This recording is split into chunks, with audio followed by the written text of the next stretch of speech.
Good morning. I'm going to demonstrate to you the new features or some of the new features in IMPENDULO Revision 4. In this webinar, we're going to cover PIPs, adding additional contacts to an existing subscription, extending an existing subscription that's about to expire by 1 month, and then a few notes on web portal passwords, and then finally we'll get to unique email addresses within contacts. So, to show you adding extra contacts to an existing PIP subscription, I'm going to demonstrate it on new shelf, which is account 4005. So here they have an existing PIPS subscription with only one contact. So click on Edit Contacts as usual, and then add your extra contacts. I'll add 2 extra ones, save it, and if we refresh, unfortunately you need to refresh this. This is something I will change in the future. You'll see those extra 2 people have now got passwords and they've been shown as PIPs, and they will also shortly receive an email telling them of this, all automatically. But this is on staging, so of course nothing will actually happen. The other feature I want to show you is I show PIP subscriptions that are about to expire. And what you can do here, so this one expires the end of this month. You can go in there and you'll see then I can click on extend the subscription. Do you really want to? Yes. And now you see it's been extended by 1 month, and it will now in fact expire the end of March. Right. Web portal passwords. Let's just go there.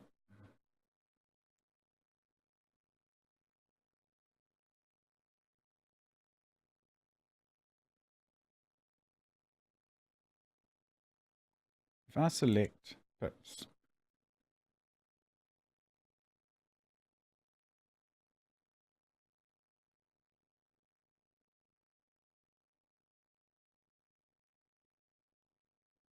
it will show you the current contacts that are eligible for a subscription. But note this new message: PIP subscriptions are handled automatically, so no manual operations are available. So you cannot generate web portal passwords or email them or reset them. All of this is automated. However, main agreement is still manual. So if we go and look at main agreement, you'll see you have all the usual features that you are familiar with. The only point I want to note here is that if you have more than one main agreement for the current year, or in fact active, let's say, you don't need to select each one and then generate a new web portal password file. So in fact, if you select any one of them and you click on generate web portal passwords, it generates them for all the existing active main agreements. And this was due to the problem that the website that these go to can only import one set of passwords at a time. And if you import a new one, it wipes out the existing ones. So to get around that, all of them are put into the one web portal password file. Okay, moving on to contacts with unique email addresses. We're going to use the example of Sebcon Contracting Services. This is an interesting company because it has a contact named Melanie Rousseau, and she works for no less than 5 different companies. This is another new feature of Revision 4. When you click on a contact, it will show you all the companies that the contact works or is part of for your interest or reference. So It's the same person, Melanie Russo, same email address, but she's in all of these companies. We'll go and look at one of them.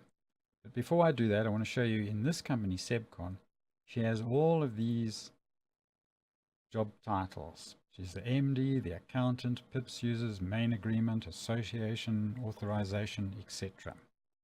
Let's go to Temba.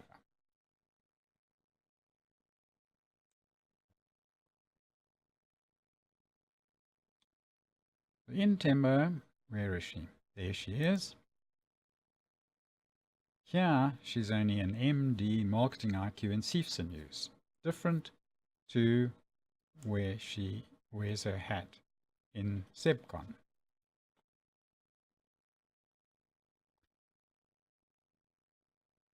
The next thing to notice is that in Sebcon, she's a PIPS user with a PIPS password. And if you look up here, here's the PIPS subscription, where she is the PIPS subscriber. However, if we go to Temba and have a look, you'll see she still shows a PIPS user or subscriber with a password. However, there's no PIPS subscription. Now this looks wrong at first, but in fact it's not. It's the same physical person with the same email address. It's just that in one company she wears the hat of a PIPS subscriber, and in the other company she doesn't. So of course, associated with her email address is a password and the attributes as a PIPS user. It's quite okay. Okay, moving on. What I'm going to do now is add a new contact to Sebcon. And I know that this contact already exists in another company, but I've since learned that he also works for Sebcon. So let's add.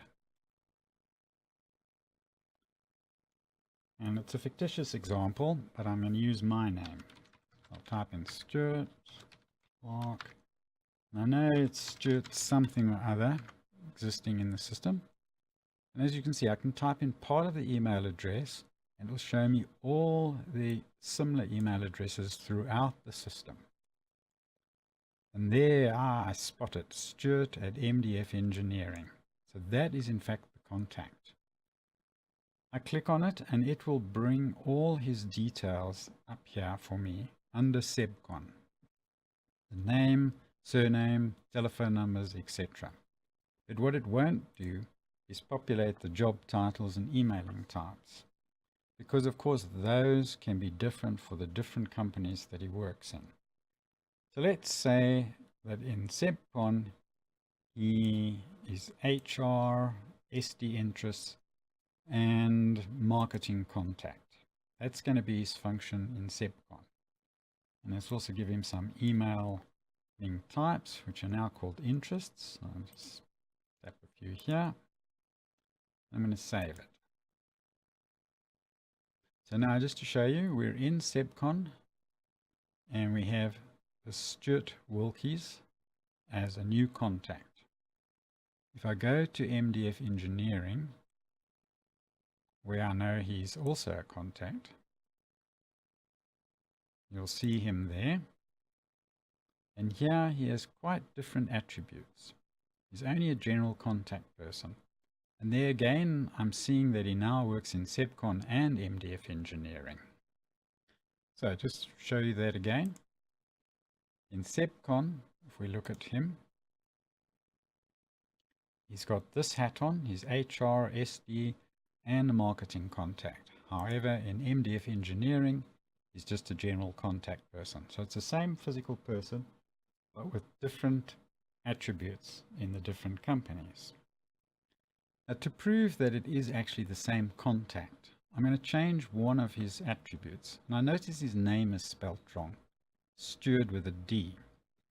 And from the email address where it ends in T, clearly his first name is wrong. So let's edit it. Change that to a T. Save. Right, so his name has been corrected just to show you We're in MDF engineering. Now I'm going to switch back to SEBCON and refresh.